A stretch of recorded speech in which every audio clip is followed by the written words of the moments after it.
And she has a good cousin for you. Yeah, exactly. Yeah, I got your date. I got my eye on one.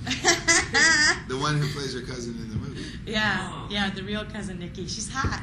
Yeah. She can't help it. Got us. Is she from Australia? No, that is the actress is Gia Carides, and she is from Australia. She's married to Anthony LaPaglia, the actor. Oh. Yeah. Yeah, I was reading about that. Yeah, and my real cousin Nikki is Nikki Demokopoulos, and she lives in Chicago, and she just can't help it. She's hot. Learn dancing language. I did have to learn the Greek dance. Yeah, we practiced in the parking lot wherever we were on location. Yeah. We just go and do Kalamatiano around the parking lot, and you learned it really well. It was tough though. I got to tell you, when it came time to film it, we were all trying to do it well. I think maybe that's why they shot us off from the waist up, too. At the end, because everybody was a little out of sync. Yeah, I kept getting hit with Lainey's breasts. Every once in a while, I turn around. Ooh. Yeah, but it's who taught us? Your relative taught us. My sister choreographed. No, the guy, the fellow. Oh, that other guy came back. That's right, Kostas Petsis. He's a friend of my sister's. Oh, okay. Yeah. Oh, Yeah. Kostas. What was it about the script, John, that drew you to it? I know you said you read it, and was it the character? Did you feel connected to it, seeing you had a similar background? Or Well, the thing is, I used to do this television show, Northern Exposure. Yeah. And, I was on there for 6 seasons, and, every 7 days we'd get a new script.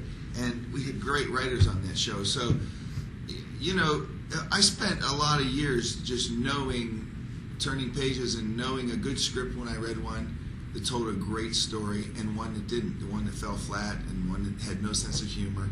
So when I read this one, I felt like the good old days of Northern Exposure, when we'd get a good script and that joke works. That's a sweet, tender moment.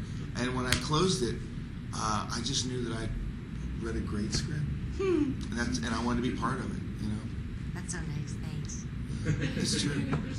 That was really it. Great It wasn't. script. It wasn't. Yeah, it wasn't any other. It's been my full-time job because we did the editing, and that takes 3-4 months. Then we Did you did the have to put music. in that? Yeah, I got to sit in and watch it, and every once in a while I go, can you cut to the close-up of me? Cool, all right. They were incredibly generous, and I've talked to other friends who have made films, and you're out. When you're the writer and the actor, you do not get to sit in that room. So they just treated me like gold, and I know it'll never happen again. They just happen to be incredible people. But anyway, and then we did the music. Like, I got to go in the room while the violins played Tula's theme. What? Like, how cool is I actually walked by the violin stand, and I saw it said, like, My Big Fat Greek Wedding, Tula's theme, on the sheet music, and I just went, bink, and put it in my bag. Stephen Wilson's brother did the music. Mm-hmm. Chris Wilson and a man named Alexander Janko. It was really like a family thing. He's obviously a composer. It's not like he just plays the recorder and they went, hey, you want to make a movie? So he's great, and obviously Tom Hanks and Gary Getzman brought in their people that they've worked with before for editing, for everything. They have kind of some clout. A little bit, yeah. So, but I just love that whole process. And then in July, we were finished. And we waited. We were going to release in September, and then we didn't. And then we waited for wedding season. Mm-hmm. Which I think was the best. When you were writing the screenplay, Nia, did you find that you had any writer's block, or were there any scenes that you just couldn't work out? There was one scene that I wanted to rewrite. In terms of, I had written material at Second City, and I think, I keep saying this, the less I knew about writing a screenplay, the better. Because if I knew how hard it was, or that it's the chances of getting it sold were minimal, I never would have written it. But I was so innocent, and I hope I still can be in terms of what I attack for the rest of my life. I just went, I want to write this movie, and I wrote it, and I copyrighted it, and Rita Wilson came to the show. It's possibly the most unbelievable story I've ever heard, and it happened to me. But maybe someone out there will just go, you know what? I teach English, and I'm going to write a screenplay. And maybe we'll get some stories from people outside of the Hollywood system that we live in, where we see the same old movies over and over again. Like, I'm not saying that my script is brilliant or even good. I don't know if it is. Audiences respond to it perhaps because it's different.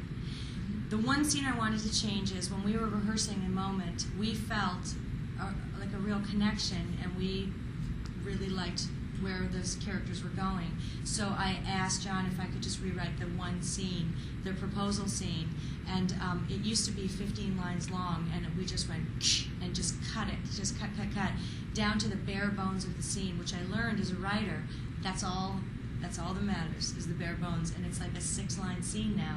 And to me, it's a very poignant moment because there's no icing on it. When I was growing up, I wish my name was Jane. I wish I was skinny and blonde. Yeah, everybody. I wish I didn't have body hair at 6. You know, I wish a lot of things.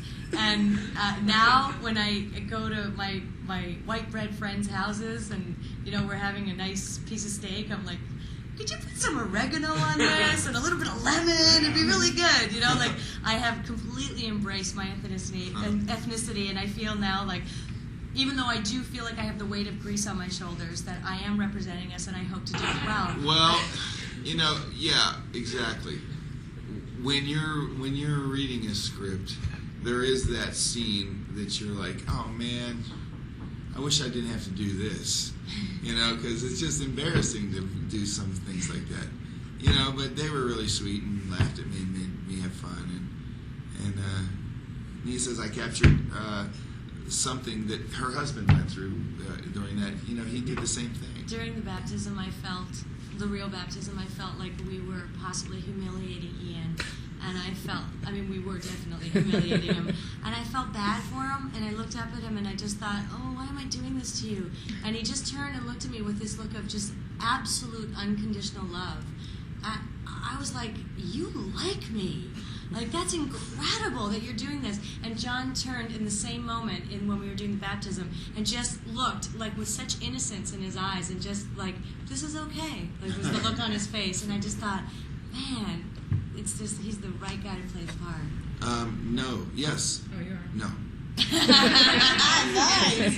That was great. I had to bring it up because I love it. I watch it know. all It's the time. okay, because I ask him to. Everybody asks, because we love it. Yeah.